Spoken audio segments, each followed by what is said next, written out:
Ready? Thank you. Good afternoon, everyone. Before I get started on my book review, I believed the analogy that GMs and entrepreneurs were the captains of industry. So, for example, like an entrepreneur would be like the captain, like Columbus or Cook, going out there and exploring new lands and finding out new people and places.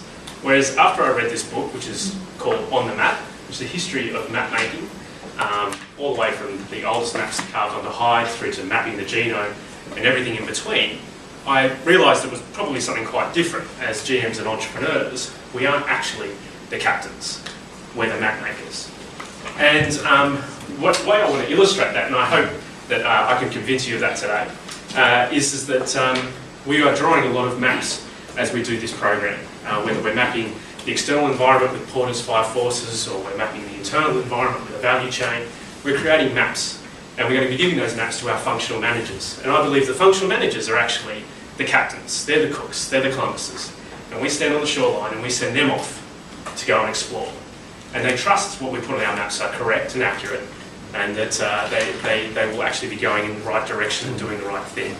Now, the example I want to give is back in 1798, a highly trusted and well-respected map maker by the name of Reynolds decided to invent a mountain range, the mountains of Kong.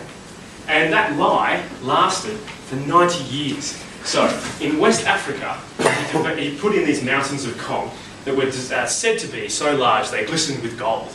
And Dr. Livingstone, I presume, fame, actually saw this as a mental impassable barrier and changed his entire program or plan to cross Africa.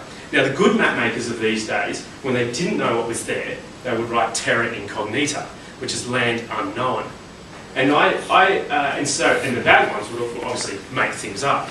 So my lesson is that we will have an MBA, and people will assume that when we write something down, it probably is true and is factual.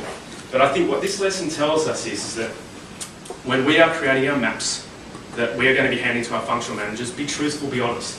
And our entrepreneur that we interviewed, and probably entrepreneurs you did too, are very good at explaining the white space and getting people to come and explore that with them and put the truth in there. And that's what we should be aiming to do with our managers. Be good enough to be able to say, we don't know, and give them, inspire them to go seek the truth. Thank you.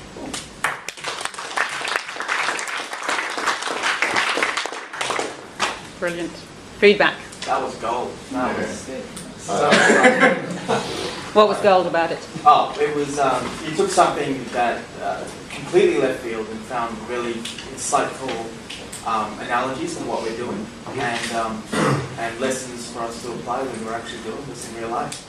And how the example of how a lie can permeate through the years and become a fact, because no one really looked at it. So, yeah, fantastic. We need to do a frame of reference thing for leadership. Which one did you say you were very strong in symbolic? Because thanks for the lesson in symbolic leadership.